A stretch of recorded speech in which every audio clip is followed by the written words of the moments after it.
blood drop measurements and so forth. It's just a very small part of blood staining analysis, which is just a small part, or not actually a small part, a pretty good-sized part of reconstruction analysis. And that's what I really like to talk about, is reconstruction analysis. The blood stain portion of it is one of the major items that you can trace, because it's visible, you can see it at the scene, and you can use it, and it follows certain logical and physical principles, and you can trace down what happened through blood stains.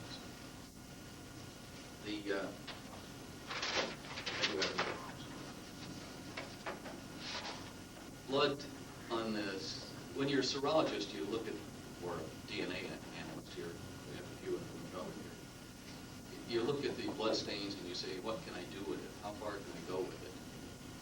But you look at the sleeve of a coat, and there's little blood spatters on it, or on a shirt.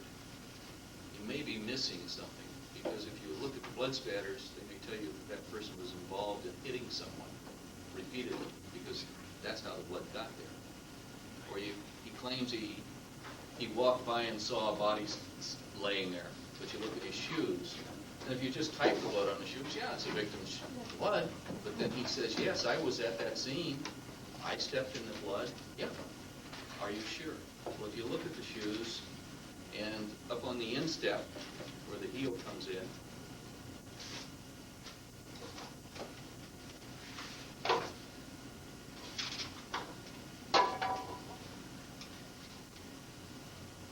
in this portion, you can have little blood spatters up in here. You can always stomp it. It's the only way you get it up there, is to stomp in the blood. If you look at the shoe, and you can distinguish between whether he stomped the person, whether he kicked him, whether he dropped a rock on him in front of himself, or if he did actually step in the blood. Another case was a man claimed he rolled his wife over on the bed to look at her injuries, to see if she was if she did shoot herself or whatever. And when he rolled her over, he said he got blood on him. Well, the clothes were looked at, and one person said no, he was close to the person, very close to the woman when he shot her. Well, he wasn't. If you look at the clothing, he had blood stain here and here. He had vertical droplets on this knee running down. He had straight-on droplets on this knee. He rolled her over in this position and looked at her. That's exactly what you get. Drops on the left leg going straight down. Drops on the right leg following the direction towards the floor. And you have on the shirt transfer stains. You have to consider what the person says. And if you don't follow that and look at those blood stains, you're going to miss a lot of the reconstruction. And he wasn't denying it was his wife's blood, so you could have done 12 different enzymes and still ended up not knowing any more than you did in the first place. The blood spatter analysis is nothing new. I started with Paul Kirk learning something about it, and he had us do a little bit of experimentation, and he did a lot of experimentation on the Sam Shepard case, where he would go in a small room and beat a sponge. He used up a whole bucket of blood beating sponges and trying to determine the cast-off, whether the person was left-handed or right-handed. And he felt that the person was left-handed in the Sam Shepard case, and Shepard was right-handed, or it's vice versa, I don't remember right now. And he also did a lot of the footprints and so forth, and a lot of experiments. Well, Kirk kind of reinvented the wheel. Of course, McDonald takes credit for all that work. He, after Kirk died, he got a grant from the federal government to set up to his school, his class. He did all of Kirk's experiments and then some others. And they wrote the book, and McDonald did a service to us. He made it popular. He made blood spatter analysis something that people recognize as something you can do. He also did a disservice to us. He went out and trained every cop and paid the money to come to his class, and without the science background and without the understanding of what they're doing, there have been so many mistakes and so many errors out there. Yeah, it's dangerous. And Kirk himself has made a lot of those errors. And even Kirk was reinventing the wheel. Stay on TV. This is one of the earliest articles. Now, this was found by McDonald. Those of you who can read German can translate that. But it was March of 1895.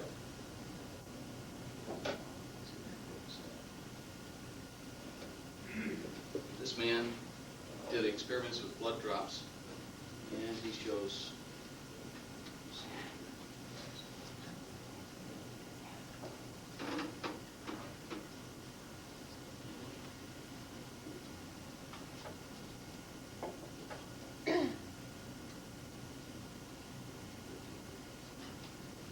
classified his blood drops and discussed them in the text.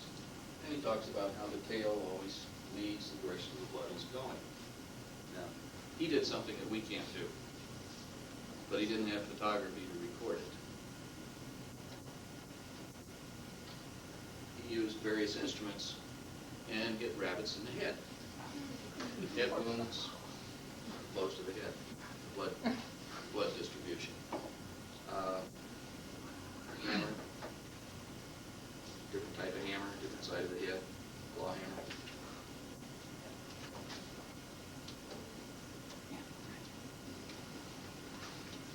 Mallet, notice the very fine spray. So he was doing a lot of experiments that we have since tried to do, getting sponges and whatever else we can find in order to turn up the same type of information. Here's a hatchet after he's moved the rabbits. And we've come up with essentially the same conclusions. But that's 1895. And there is even a reference in the Bible to what I don't remember which one it is, but there was blood stains there that was telling them. So what types of blood stains do we look at? We've got drops. It can be cast-off drops that are cast off from the tool. It can be cast off from the hand of the victim who's struggling. It can be just drops as somebody is walking. It can be little drops falling from various other objects that have blood on. So you can't say anything about a drop by itself. Just by itself, it doesn't mean anything. You've got spurts. You've got the tiny arteries to large arteries. We've got some photos of some arterial spurting to show you. There are some people who see arterial spurting in almost everything that happens. You don't see arterial spurting at all. I've only had a few cases in 30 years where arterial spurting played a part. Smears. Now, the International Association of Bloodstain Analysts, is that the correct title? Anyway, forensic bloodstain analysts. They make a big deal about swipes versus wipes. It's a smear. One is the blood is there and you've tried to wipe it up. The other is you've got a bloody object and you've wiped it across the surface. And they say you can tell the difference. I can do it either way and you can't tell the difference.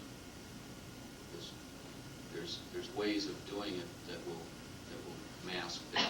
It does not necessarily build up at the end when you take a bloody object. And it doesn't also necessarily start the other way if it's a blood stain. But those are secondary stains, and that is another source of a lot of the blood stains that you have to interpret. It's what did the person do? You can see the blood stain and you can trace where they went, not necessarily just walking, but also rolling, being dragged, being carried, moving. Most of you look at secondary stains, and when you look at a car inside, they've been transferred to the clothing and then to the car. That's probably the biggest area of stains that we're going to look at, is secondary stains. Now, as I said, Herb McDonald taught police officers how to go out and make the measurements on the blood drops. You take a blood drop that strikes a wall,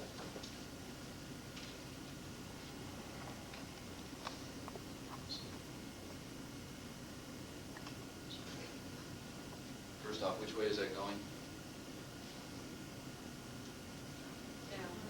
How many say down? How many say up?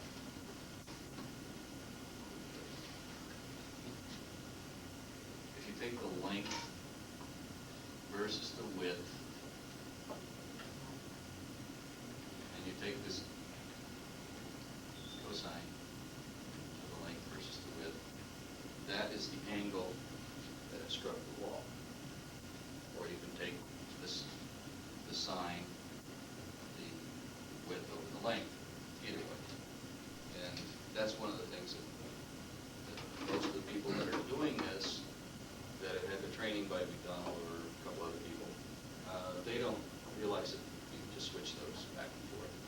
They get hung up on, you've got to have the cosine. In fact, they'll say, oh, he doesn't know what he's talking about because he talked about sine. All he did was reverse it. You know the math. Well, that's only part of it. That only accounts for part of the angles. Because you've got other angles. If this comes in at this angle, instead of straight on, then you've got it complicated.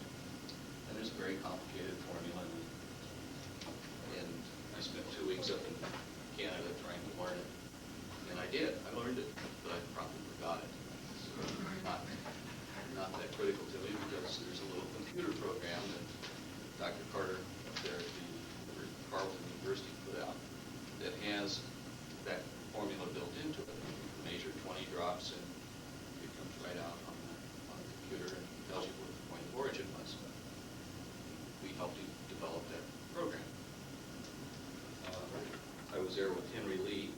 We walked into a little room, about 12 by 12 by 12, or 8 by 12 by 12. And they had taken a sponge and put it up and hit it with a hammer or something. They had blood all over the room. They said, okay, this blood is all from one blow. Where was it from? That's what you're going to learn this week in class. I went in and I said, it's about right here. Plus or minus 2 inches, you know, so that's about a 4-inch spear, somewhere right in here. Henry Lee comes in and he says, oh, it's about right here. And he said, oh, very interesting. We're going to see. We went to the computer program. We spent 2 weeks working on it. And when the computer results came back from all the measurements we made and everything, it was right here. About an 8-inch circle.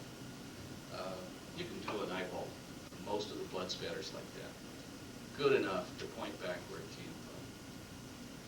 And you can illustrate it to a jury. You don't need all these fancy formulas all the time. Very simple way of determining the angle that it hit. Let's take a flashlight, or if you've got a laser out there, and point it at the longer it gets, the lower your angle. And it works. And you can get an approximation. Then if you've got several blood drops, you can line them all up. And pretty soon you've got a point of origin. It works. Get 2 or 3 people with them, line it up. You can also string them. You take a string and you run it along the length of this. Now this works on even if it comes in at an angle. The only problem is it doesn't account for the parabolic effect and all this. But it's a close first approximation. And that's all you're trying to do is get an approximation of where something was when it happened. As I said, the police officers, I've got a report from one who reported it that he measured this and he got it as 0.065 millimeters. What's the length of that drop? Or the width. What was single by millimeters? He had a magnifying glass. I was gonna say. Yeah. And he Was measured it calibrated an inch? the measured angle is 13.7 degrees. You can't measure it to 13.7 degrees. You might get 15 plus or minus 5, and that would be good measurement. It's just, you know, they don't know significant figures. They don't know their geometry, and they're out there, and these are the guys you're going to have testifying in the cases that you're involved in. They're out there. They're here in Sacramento, too.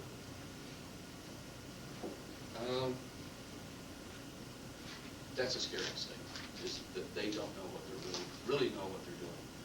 And that bothers me that they're out there testifying.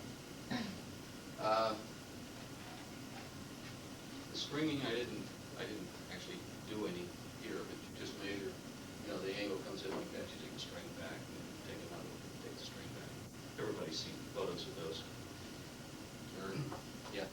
What do you think about the commercial computer programs? You buy a software program to do all the projection and so forth. Fine, as long as you realize the angle or the significant figures in your measurement. And the one that Dr. Carter has, of course, he wants to charge you $3,000 for it. I have copies I of think these. it was $400. Yeah, well, this one is better because he says distribute it freely. I want everybody to know about it. Well, it cuts off after 10 minutes. If you disable your clock. I hope that's not on TV. No, it's possible to use it in casework. The $400 one I haven't seen, but I've heard about it. It does not take in the parabolic effect. It begins a straight line. That's what I've heard. Well, going from the first approximation to the final approximation for the computer program, where in that range are you feel satisfied that you've done your homework? Obviously, either extreme is no good. The string is not no good. The string is good, No, but no, it gives the you an first- approximation. I'm talking about the first approximation of the flashlight. Yeah. And the final approximation of the computer program, giving you these 4 or 5 digits to read out. Where would you be satisfied with how many students? Well, I would not accept a 5-digit readout. Well, It's just we're gonna round it impossible off to do. to Yeah, round it off and say plus or minus 5 degrees. I don't think you can measure it any better than that because there's too many variables. In all the experiments we've seen where we have a point source, you don't have a point source. You hit something with a hammer here, you don't have a point source. You have blood coming from here and you have blood coming from here. And if you project it back, it indicates you got it here, here. Project it back, you got somewhere down here. So the whole inherent thing is not, and besides, there are dynamics in the blood drop itself that happen where this blood drop will start out this way with 2 portions, and it'll whip and it'll go that way. And every blood stain you look at, there's these anomalies in it because you've got something that happens to the blood drop that causes it to go off sideways. We're interested. What area of convergence would your, or area of origin, would you be satisfied with? I'd be satisfied with it.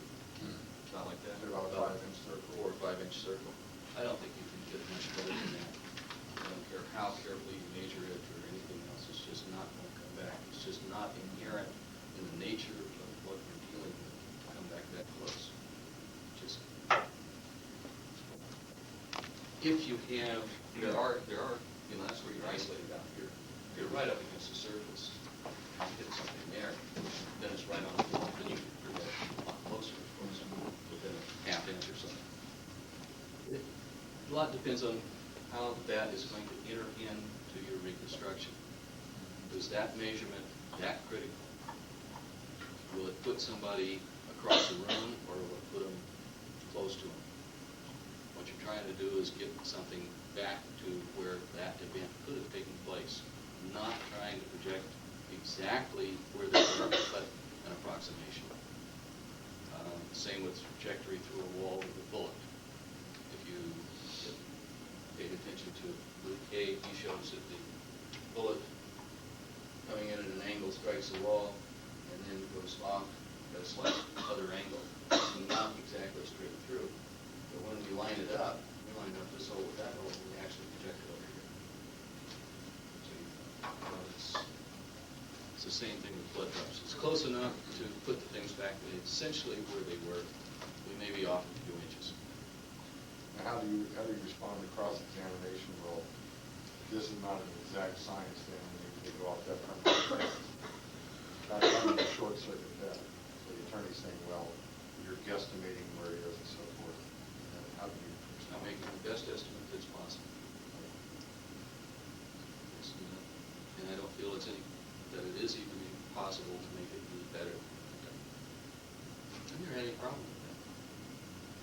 just looking to get rid of this sort of thing.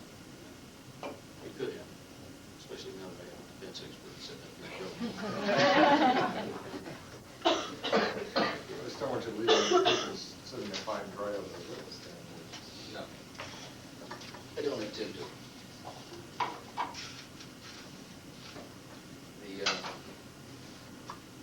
The step that you have to go through to be able to do any of this, though, is documentation of crime scene. And to document the blood stains. The first thing that you should do is sketch those blood stains.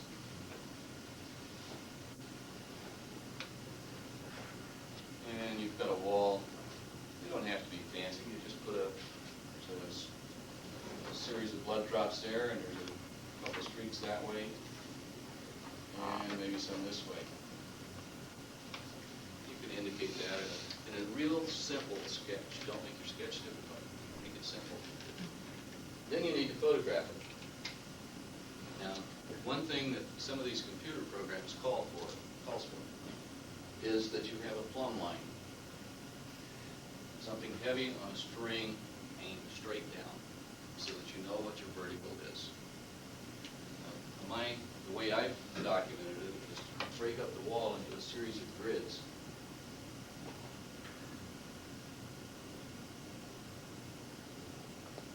After photograph, take an overall photograph first, then break it into a series of grids and label it, start over on this wall, A, B, C, D, E, and 1, 2, 3, 4, 5.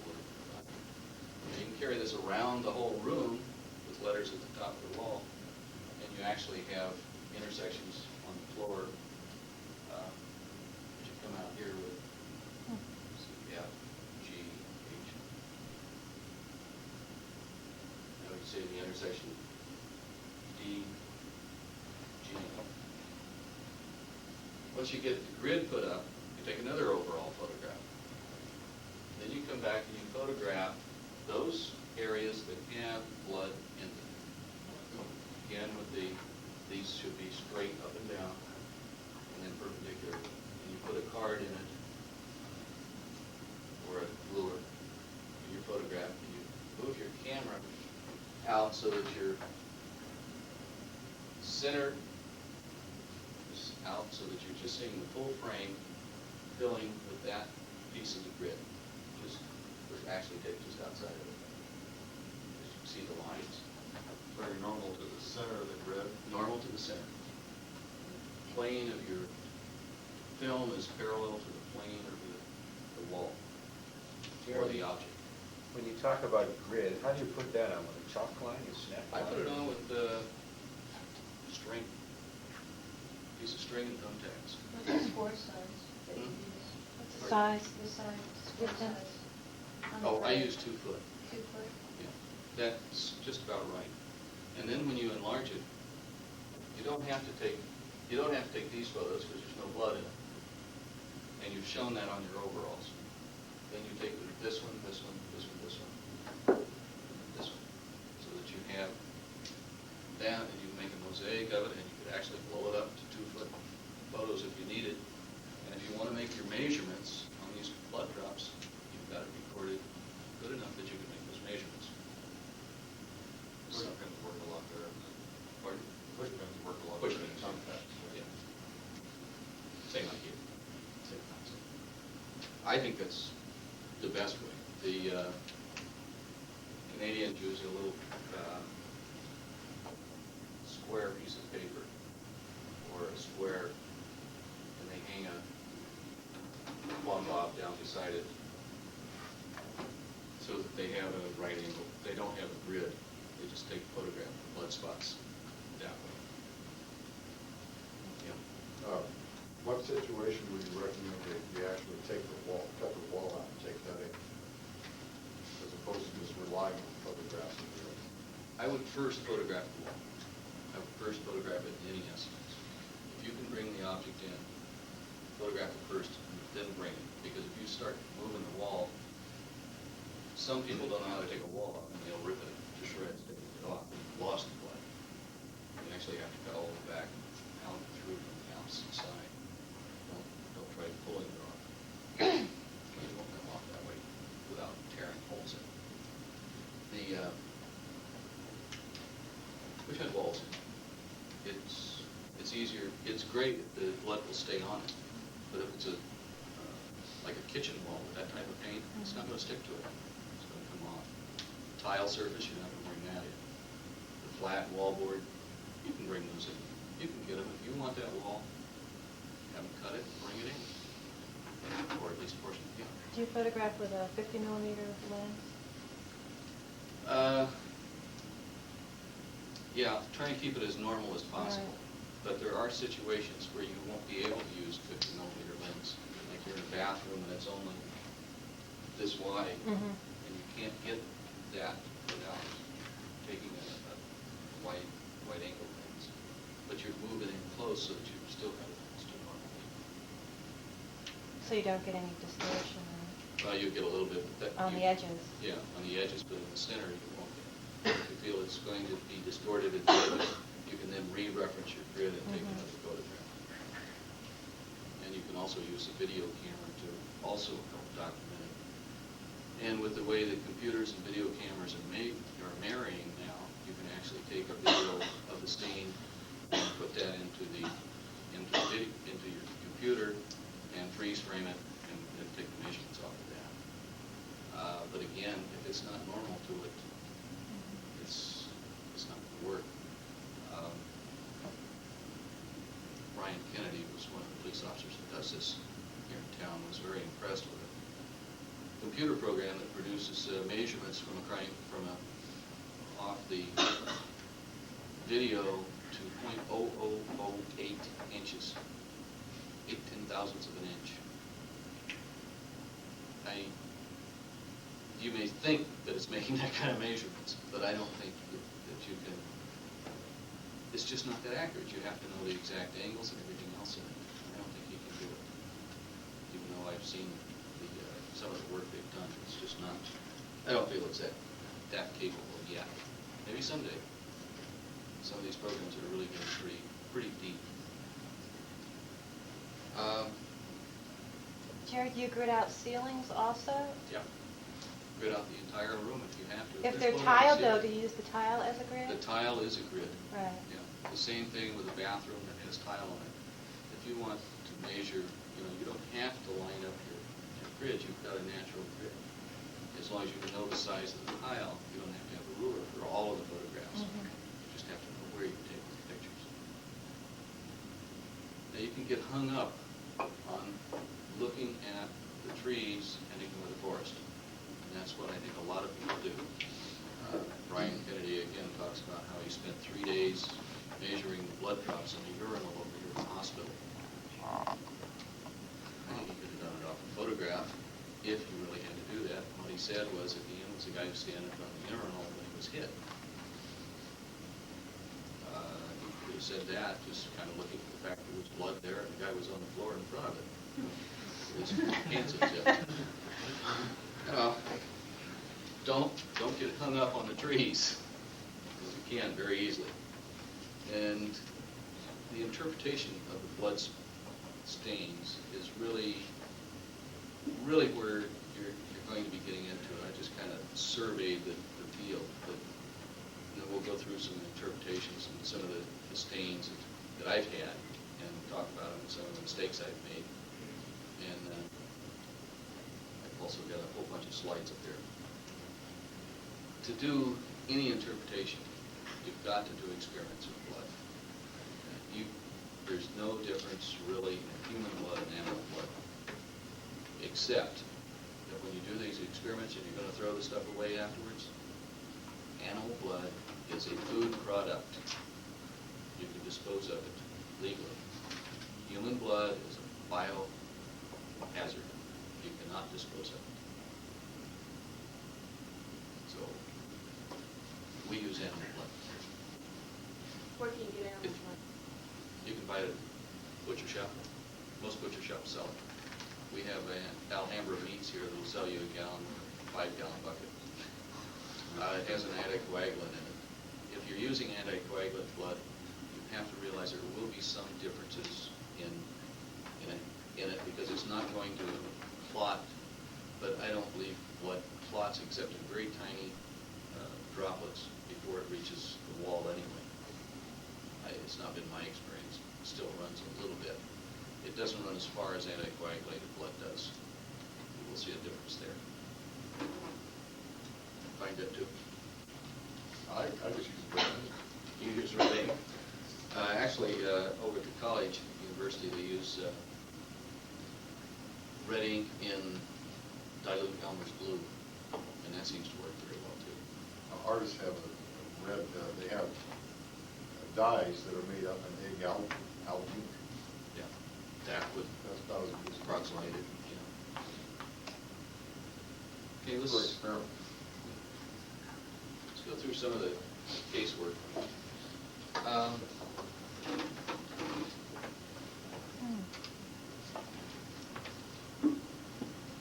Focus on the screen. This door to a trailer man was shot as he knocked on the door to this. And the question was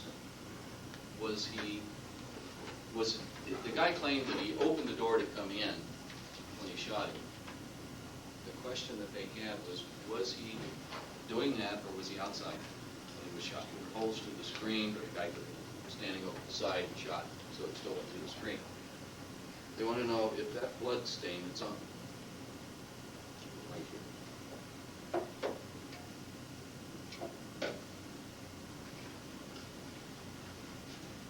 Is that?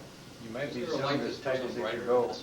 Hmm? You might be zoomed as tight as it can go, Jared. No, I mean a light. I was unable to get the light to go on. Oh, okay. No, it's not zoomed in tight. It's zoomed out. But I can zoom it in tight without even much trying. If you look at the edge of the door, right here, right there's a blood spot that's on the frame outside of the door. Now the question is, was the door open at the time the man was shot? He was shot twice in the chest. One of them went through the heart, the other one didn't. Right there, that blood spot. Does that answer your question? Now, he's outside. He's outside, standing in front of it. But was he outside when the door was open, or was he shot at the time the door was open, or was he shot when the door was closed? Okay. But listen to the question, because it's not as straightforward as it sounds. Because if you just take this blood spot that's here and you say, oh yeah, the door had to be closed because he can't get it there unless the door is closed. You then, you answered the question that the door was closed at the time the blood was shed. Was that at the same time the person was shot? You can't say. Because he had two holes in the chest, one of them through the heart. You got a hole here, and you've got blood pumping up into this chamber, and you hit it here, what happens to the blood there? It spurts out. So this could have been, he could have been shot the first time, no blood flow back. The second shot, you get this coming out. Our criminalist said in his report that the door was shut at the time the blood was shed. And they said, how about the time he was shot? I don't know. So they hired somebody else to come in, and he said, oh, yeah. And the criminal sent it up here. I looked at it and said the same thing he did. They didn't want either one of us to testify.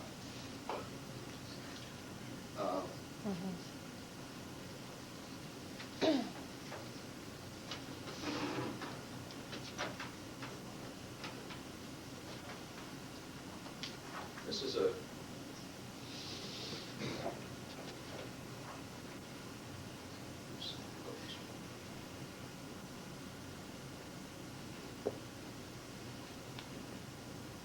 bed where an elderly man was lying. His grandson had been to a bar early that evening and had told how he was going to inherit this $5,000 ruby diamond ring when his grandfather died. Well, he didn't, because a friend went over and took it. And he beat the man with a pool cue. And you can see the blood all over the bed where he was. And from the outside, bedroom.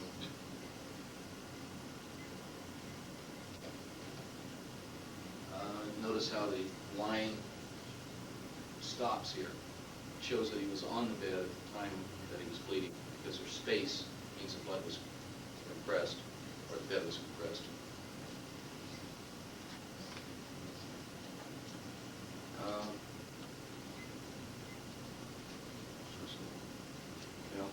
So you go inside the bathroom door, which is right across here. That's him lying right there.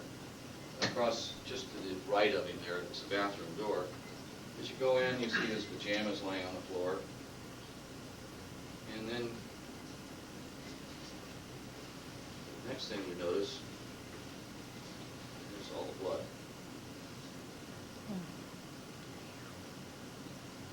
All over the walls. All in this area.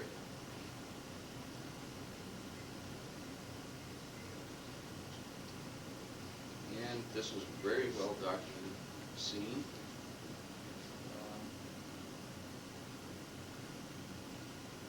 Blood by the bathtub.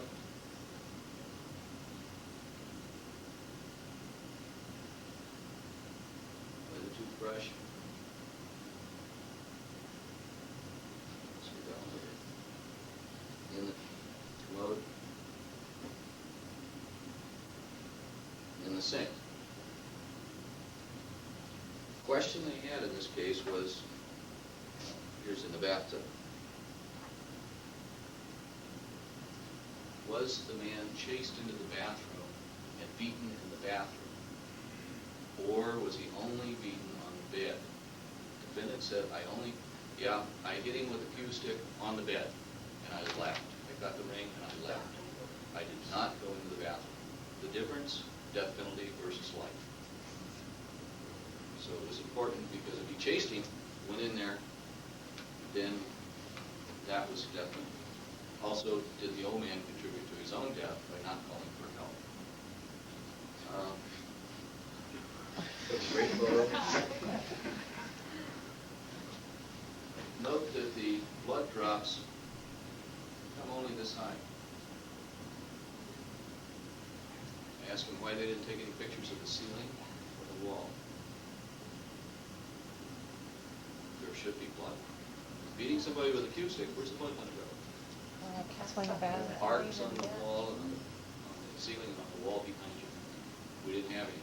All you have is the blood up to this height.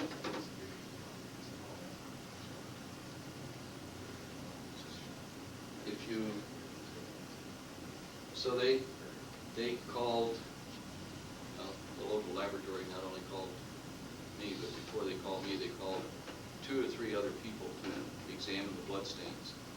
And they said, oh yeah, it's arterial squirting. Everybody says, arterial squirting? I says, you gotta be kidding. But, and I hate to admit it, but I did agree with Herb McDonald in this case. He was right. He called it arterial squirting. It is. You get hit in the head with something and it cuts your head.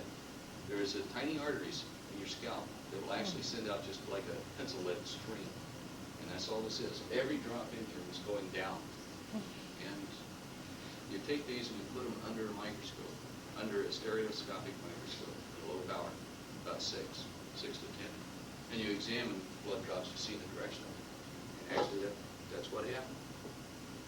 However, this is one of those cases where if they had examined a little better,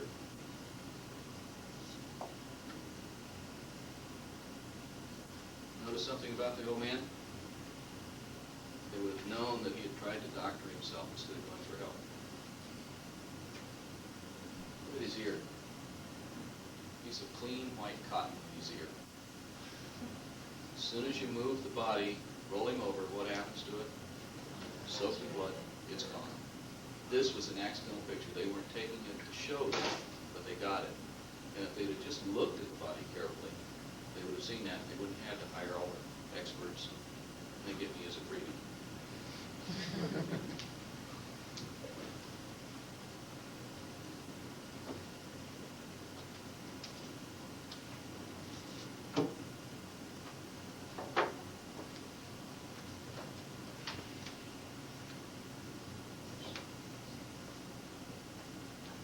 Get it right. Lying on her back on the floor. Looking at her close up. And if you wash the blood off, see the reason for the injury is that powder pattern around the nose there, with the x-rays showing a 38 lodged in the skull.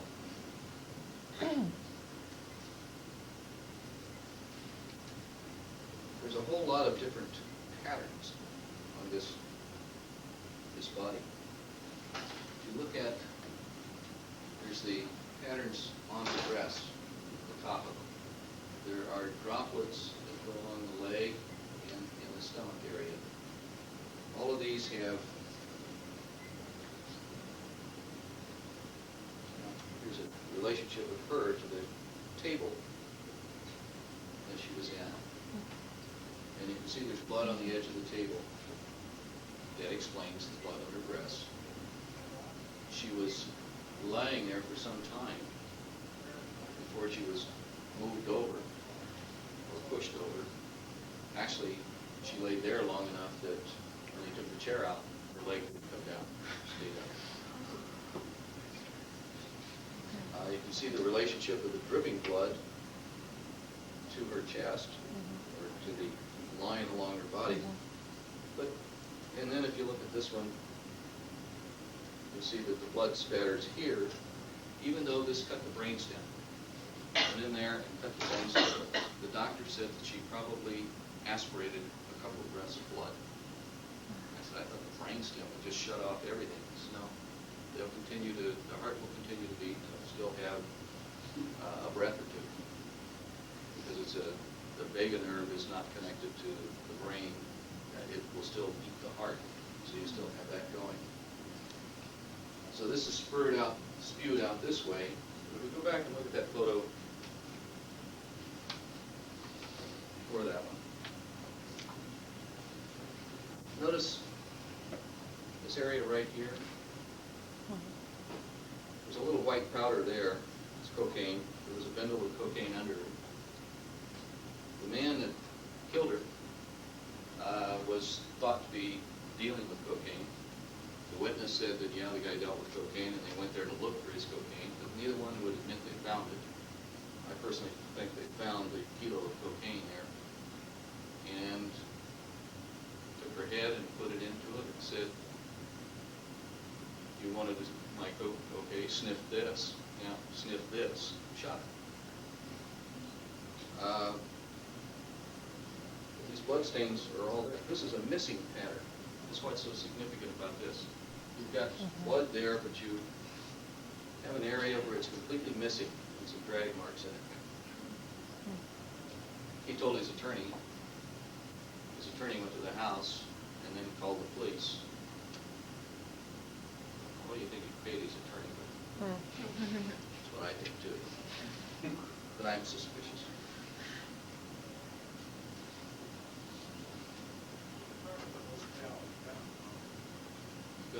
We're going to go to about 5:30. I hope nobody has to catch a ride. Not everything is as obvious as what it should be, though. Here's a home where a woman was beaten to death by her husband and stabbed. There's blood spots all out here, which and there's a bloody footprint leading out to it from inside the house.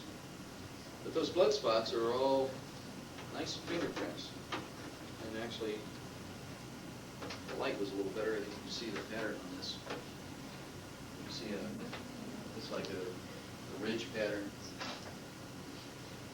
Well, I interpreted that to be that because there's blood all up the hall leading to this. Here's the hallway. This out here is the door. leading out. This leads into the living room where the action started. I thought they had an altercation on the couch. She managed to get up and run out to try and get help, and then was caught and dragged back in. So I had the fingerprint program out to take those pictures of the fingerprints and document it, and I thought this is going to really be a good case. Didn't talk to the first officer. Asked the first officer, he said, oh no. When I came up, the guy was covered with blood, and he's sitting here on the porch. That's his fingerprints, his hands. It's all his. So we were wrong. So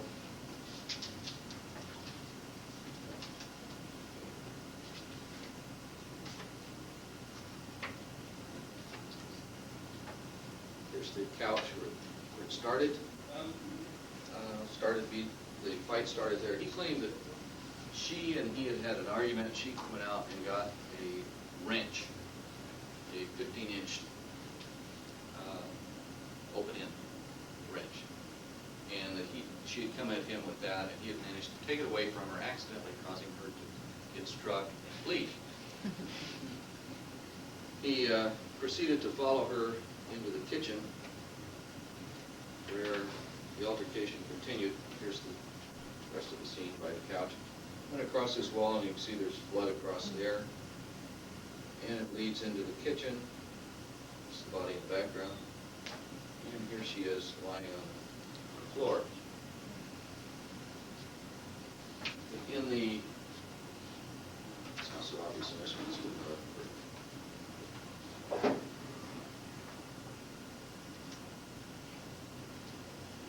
You look at that picture of her, what do you see right away that's happened to her since the time of the incident here?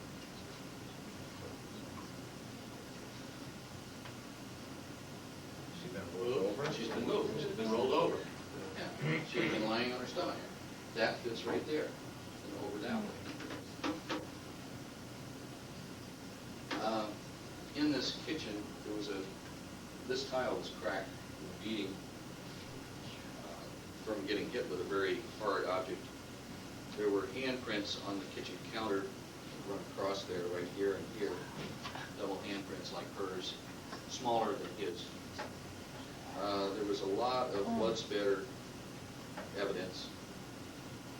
You go into something like this, and there's streaks here, there's blood's cast off, it's all over the window, it's all over here. You can count at least 4 or 5 blows in there where it originated, the real fast, small droplets, high energy.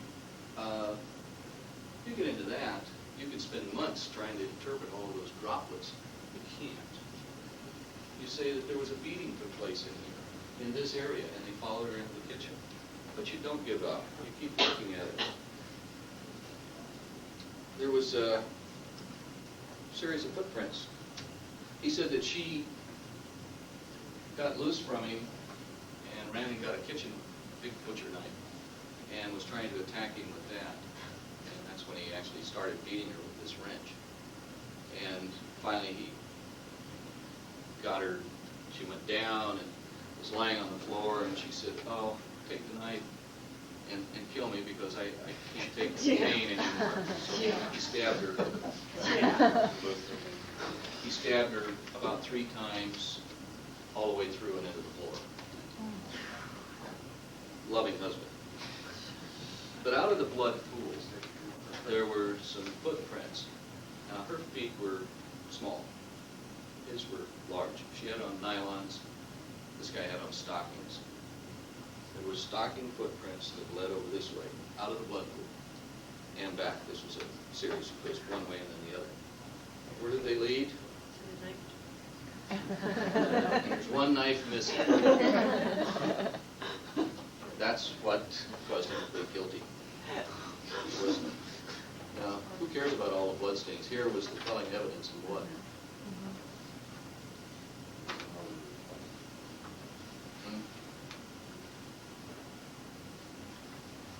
Most of you have seen this one, sitting on the wall, back room back here. Woman was in bed when her daughter's boyfriend and his friend showed up, and decided they were going to, well, the daughter had asked them to kill her mother. So they showed up to kill her mother. Well, her mother didn't want to die, she fought them. And they broke one knife on the bed, and then they got another knife, and they out of the kitchen and killed her. 2 guys involved, and the cops were, the neighbors were hearing the screaming. They called the police. The police are banging on the door. This is on the 4th floor of an apartment building. These guys go over the balcony while the police are trying to break down the door. One guy takes a hold, goes over the side, holds on, lets go, catches the next balcony, and does this 3 times down. The other one says, "No way." So he crawls down his side. He got caught, and we had blood on him that showed that there were blood spatters on his sleeves and on his coat, and there were a couple of little spots, very little spots on his Levi's. Well, on the bed, this was not a sexual case, even though it looks like it might have been a rape. It was not. On the bed was the ashtray that just turned over. There were 3 or 4 different stain patterns there. There was, a little bit of blood that had drained. There was also transfer patterns from the Levi's. You could see the Levi pattern on the bed. And there was a stain there and a stain up here. There were blood drops there that showed that the blood had not had time to soak into the sheet. When you drop the blood on it and try to wipe it, it's got to be fast. This had smeared before you had time to soak in. So it had to be that they were scuffling and moving fast. Simple interpretation, right? There was little tiny spatters to indicate there were blows delivered up here.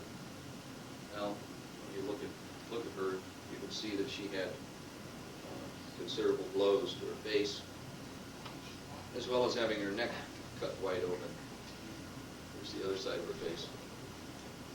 By the way, that photograph was sitting in front of the jury, a large photograph, during the entire trial of the second judge. And you can see the eye all beat up there. So she had quite a number of blows delivered to her. A little closer. See a blood stain on the bed here, nondescript. It does have a pattern in it. The pattern is it's a random pattern, like that you would get with leather. The guys were wearing leather jackets. Doesn't prove anything. This big blob back here it doesn't really show a pattern, but the texture of the wall was not good enough so that I didn't go there. I just had the photographs. I couldn't see a pattern in it. It looks to me like it's just a nondescript. And the pillow was bloody. It could have been the pillow that hit it. There, she was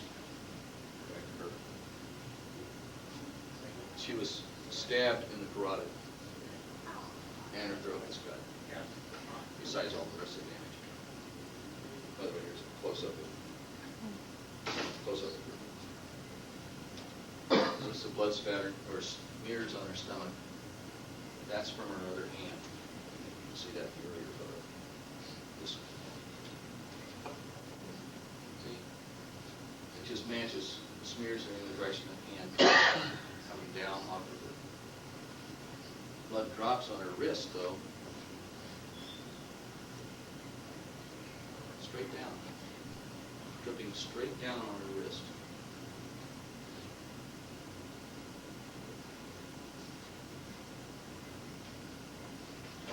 Moved the body.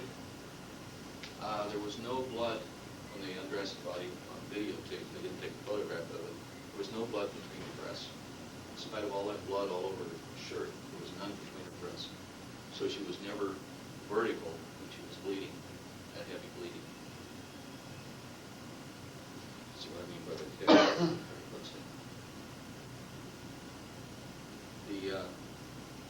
move the materials aside and look at the blood stains. There are about 7 different types of blood stains here. You've got this big one up here. And if you look at the photos out there, you'll see actually in this region, we have a cast-off that's going up and a cast-off that's going down, both directions. So that's from the knife going up and down. It's very thin. There are spurting patterns in here, and they continue up. So some of them show that they were moved this way, and some of them show that they moved that way. And you've got this big clotted looking stain up here, and some more of those in here. So all of that takes interpretation of the blood stains. You have to put it all together. Putting it all together, what I said was that after wrestling on the bed, falling off the bed, getting her on the ground, holding her down, he stabbed at her, finally hitting her in the carotid artery with her head in this position. She spurted blood. He moved her head over, hitting the pillow, causing that clotted type blood to hit the wall. Then cut her throat, and then pushed her head back over. And then with all his blood on his hands and on his knife, he stood above her and dripped onto her wrist.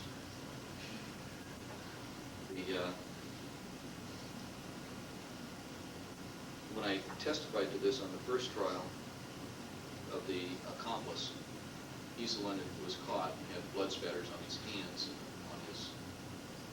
He was saying that, no, I didn't ever go into the room. I was never in the room. All I did was take the knife and go wash it off underneath the faucet. And I said, no, that's not possible. And that because of the blood on his gloves and on his wrists, wouldn't fit with that. By the way, his gloves were cut off gloves. The tips of his fingers were out. And on his coat, it didn't fit with that. And the defense said, well, haven't you ever conducted any experiment? Have you conducted experiments to rinse the blood off of the knife to see if that would happen?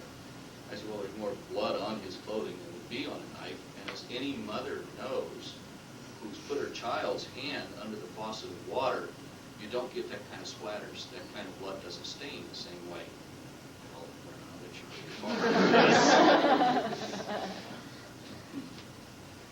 So, while I was testifying, there was when I looked at this photograph, I don't know if you can see it, right here, it looks like a handprint.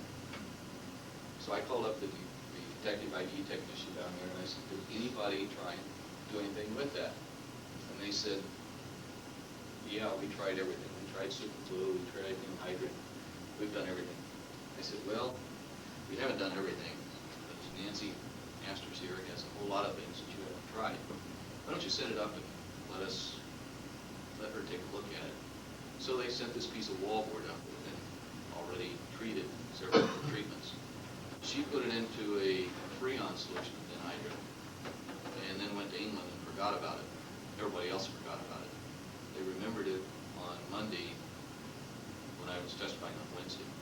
They didn't get the answer until I was on the stand. I'm saying this guy was in the room. Absolutely, he was in the room during the beating, but he didn't kill her because his blood he didn't have enough blood on him to have put it onto her wrist. That kind of surprised the defense attorney when I told him that. So when I got off the stand, they told me they got the word back about 20 minutes before I finished. They made the fingerprints. So the next day, of course, my testimony was the other guy was convicted of first degree and was sentenced to death.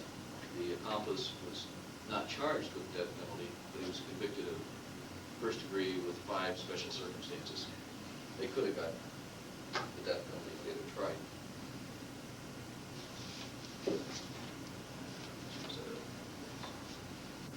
Here's one that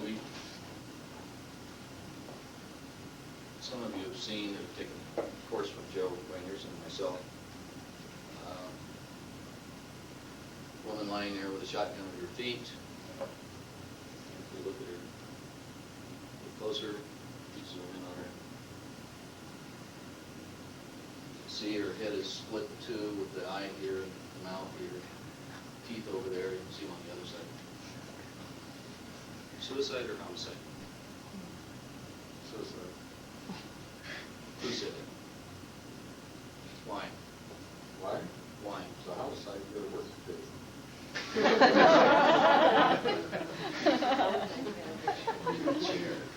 Okay, aside from that, how many of you say suicide? How many say homicide? Why? She's in the chair. You've been through the class. Yeah. Let us The do fact that that. she's in the chair is interesting to me. Well, look at the blood stains. Look at the blood stains. That's what I'm talking about, is blood stains. So I look thought at it the was blood about stains. chairs. Yeah, in the chair. Look at those blood stains. How do you get the blood stains there with a shotgun? Put it up to your face, and you put your head on the wall back there.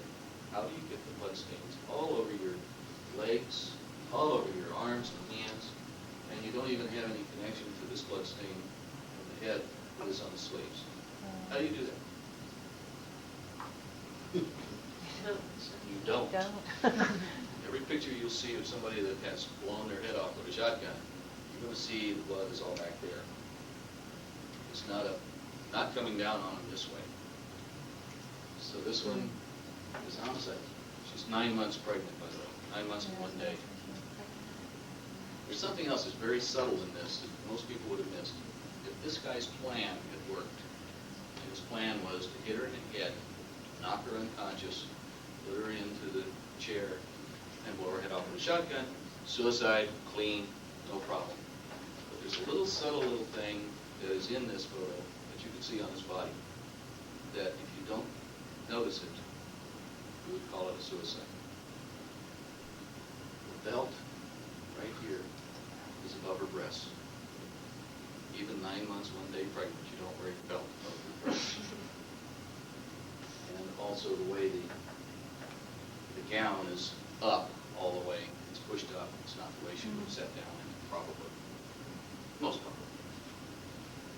Laceration below the right knee. Those are just blood smears. But her hands have considerable lacerations on her, and her ears. Oh, so, She didn't go down with the first blood. No, she didn't go down with a lot of blows. There were 3 cast iron frying pans, this big, with triangles broken out of the bottom, and a 4th one with a handle broken off. He said she didn't want to die. He beat her and beat her and beat her. She wouldn't go down. Now, if he was smart, would he have taken her out here? No, he would have left her in the house. But no, he was a little spaced out, so he took her out here and put her in the chair and followed through with the original plan, and it failed because there was too much blood. We couldn't go in the house at this point because we didn't have a search warrant. Because who's your suspect? Who's going to be a suspect? Who's going to stick to that type of plan? Knock her in the head and make it look like a suicide. Whose plan is that? It's got to be the husband. So his husband was a suspect. So we couldn't go in the house until we had a search warrant. When we went in this house, that's when we found all the frying pans and the blood all over the whole house. He chased her and he beat her. He got paid $10,000 worth of cocaine by the husband.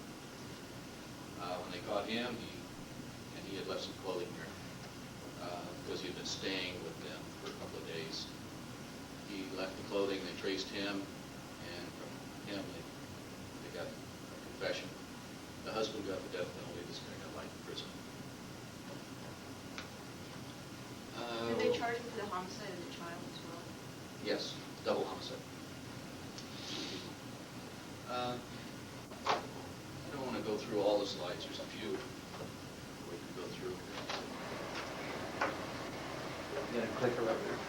Yeah, start it down.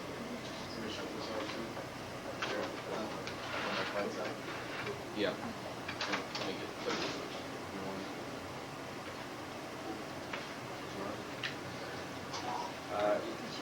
Jerry, you want to move the it's fine, yeah. the white, Move this out of the way? and Yeah, then, going. yeah, you might want to, let's just do this back here.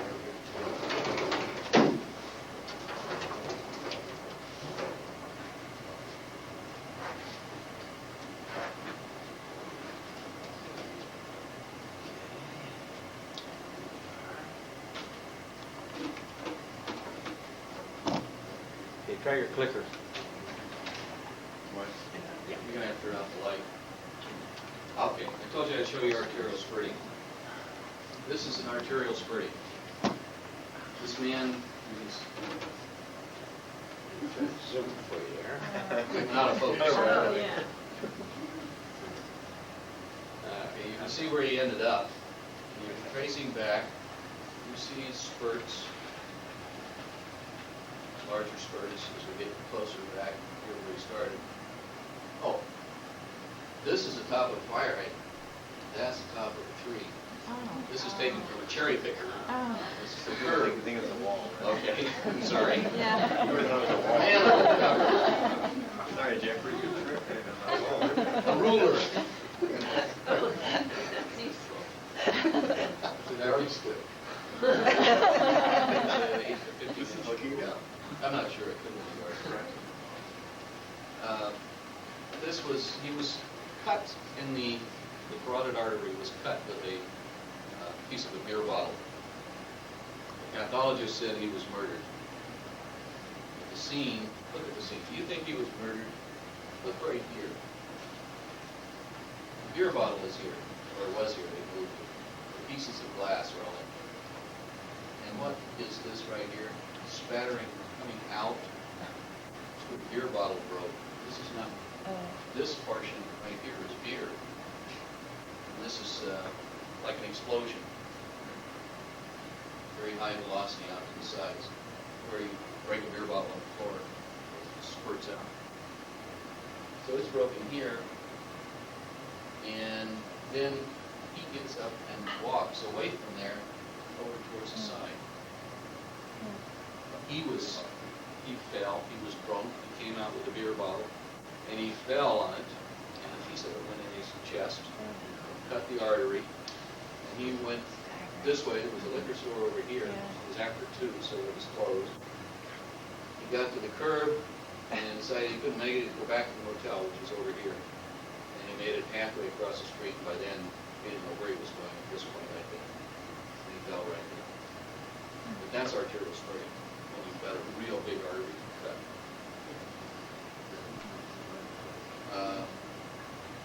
Had a case one time down in Stockton. Paul Kirk was on the defense. And I said the man was shot after, they went through a plate glass window. And then I said he was shot with the gun in between them and it went through his heart, killed him. Kirk said no, he was shot before they went through the window.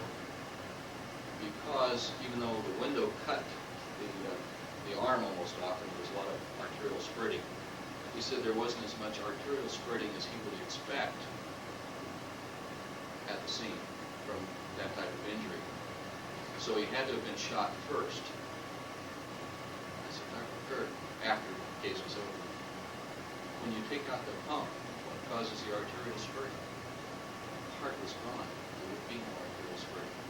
You don't get it after you've taken out the heart with a gunshot. What happened was when he went through the window, with this grip on the guy, he was a football player from Canada, down here to help his brother rob a liquor store. And when he grabbed the clerk, the gun was in between them. He couldn't do anything until that arm was almost cut off. Then he could get back and shoot him. The guy was a good intention. When you go into court with somebody like Paul Kirk, and you're early in your career, and he was your professor, his side wins.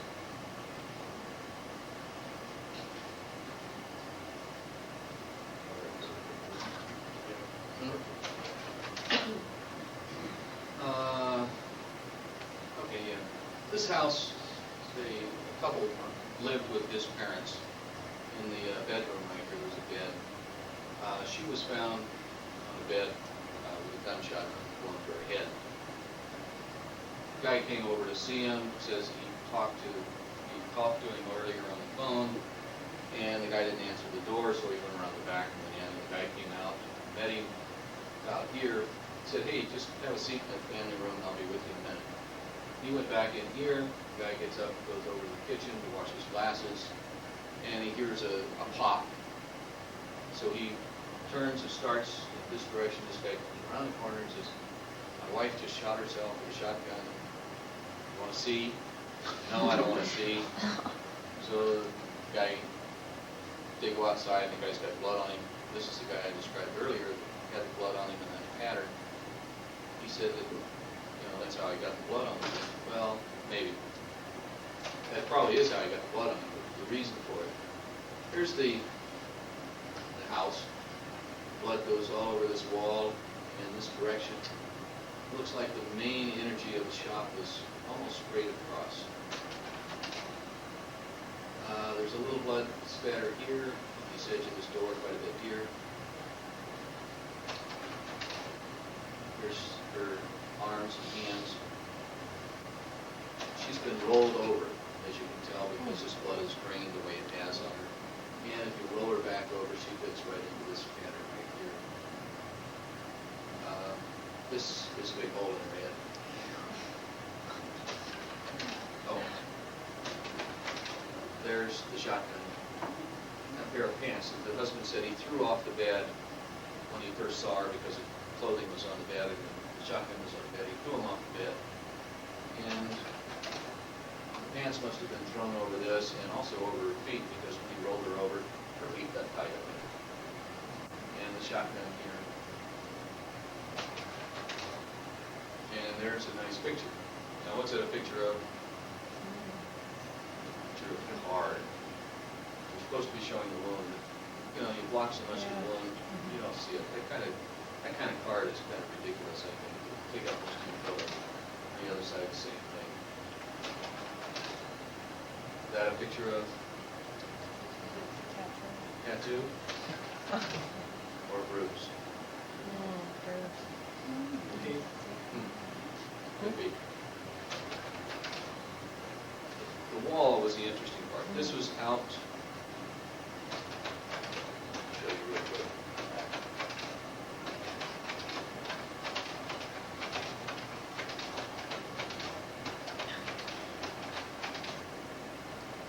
Bedroom was here.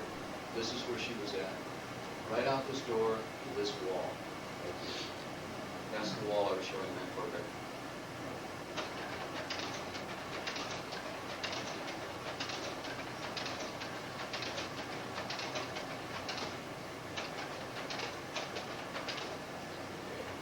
There's a piece of the brains that came out to hit this wall. There's another piece down here, a little lower that you can't see. And then you've got all these blood spots. This is not taken straight on. It's taken at an angle, so you can see down here the picture. It's kind of an awkward photograph to work with. But the blood, the brains come almost straight on there. That drop is straight on. Look at this drop over here.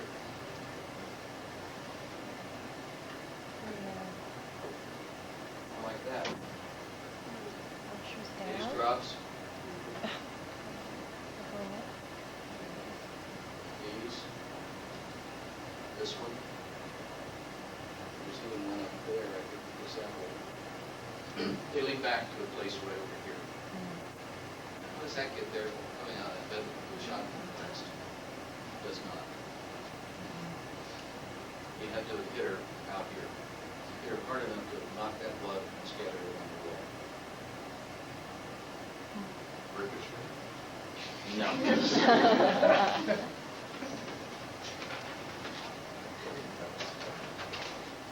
Here's the door. Fingerprints at the edge where it comes out, puts his hand on the door. And you can find all of the brain hit here and slid across. The door had to have been opened a little further or closed a little. It was over this way when the brains hit it, otherwise it wouldn't have been able to reach it through the wall.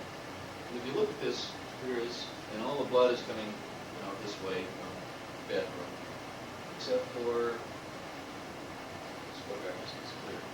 Spot right here. It's just one of those two spots is going in the opposite direction. Doesn't fit. You can have, little anomalies, but you don't go backwards. And there's these up in here, little spots up here on the top. They're almost straight on. Those fit with something else happening outside of the bedroom. They don't fit with this. So when that was presented to the jury, the way, I testified for the defense in this case. I took the wall, this is a photograph of the wall, made a grid on it, transferred that grid to a normalized, and then I made a mock-up, little model, scale model of the blood spots and of the bedroom and everything, explained what everything was in this case.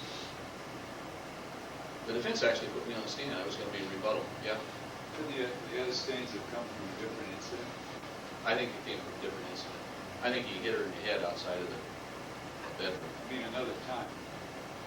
If you look at those stains, John, I thought of that, and they asked me that. I said I couldn't say that they hadn't, but if you look at the color of them, it's the same. It's still red. You know, it should have faded if it was a different time.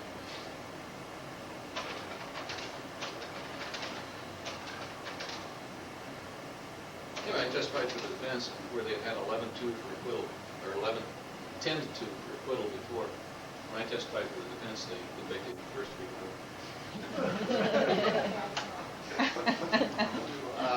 Big help. I think it's close enough to 5:30 to stop. But there's another thing you don't do. When you're taking your photographs, is have the victim hold the card. Turn the lights back on. Be careful when you make interpretations.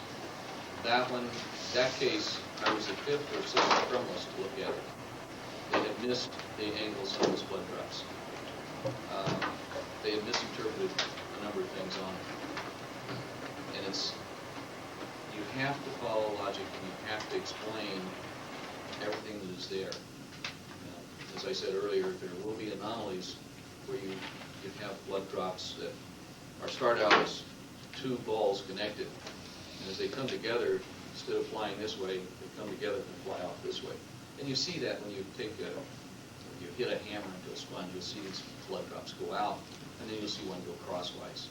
If you try and trace them all down, all of a sudden one comes over here to some other place, and you know it wasn't some other origin. That's because these things do have the dynamics inside of it. And those of you who went to the CAC meeting down in Fresno that posted, saw the videotape that I had. I got it up here, but we don't have time to watch it right now because they want us to break up. But if you're going to meet in another room, I can play it for those that want to watch it. Is that okay? Yeah. When you say don't be too precise or worry too much about that, how loose do you want to get? Because I have heard that it's better to know the truth plus or minus 10% than not know anything at all. Okay. Is that about right? That's about right. Okay. And you can't, you've always got to listen. You've got to have certain information before you make anything. You cannot make a judgment about bloodspatter interpretation or blood stain interpretation if you don't know the injuries. People, the infamous person that says all of this is arterial spurting, and then you find out no arteries were cut. Well, how do you get arterial spurting if no arteries are cut? You don't. You've got to know the nature of the injuries and where the injuries are on the person. If they've got cuts on the hand and they're bleeding from the hand, their hands are flailing, you've got streaks from their hand. You can't interpret that as streaks from the tool. So you've got to know what went on. You've got to know who all was bleeding. You've got to know if the body was moved. You've got to know what actions the med techs took. Did they change the scene? There's so many things that go into it, and you can't follow a hard and fast rule. 10% is pretty good. If you can get it within 10%, you probably got it. They draw a chart on reconstruction, a couple of charts. One is your ability goes this way, and your reliability goes this way, and you've got a chart that goes something like this, and you never reach 100%. You never reach 100%, no matter how good you are. The other is information down here. If you don't have all the information, you again follow a chart like that. There's a certain area where the information becomes, it's not going to, here's your 5% or 10% up here at this end of the chart. you're not improving your chances by knowing a little bit more about the case. But if you don't know anything about it, you're way down here, you're not going to reconstruct it or do a blood spatter interpretation. In this region, it rises very rapidly as your information rises. Thank you. Dinner will be at 6 o'clock. Don't leave if you don't know where you're going, because I don't think they're ready for us until 6 anyway. So. And I'll show the blood video in here too.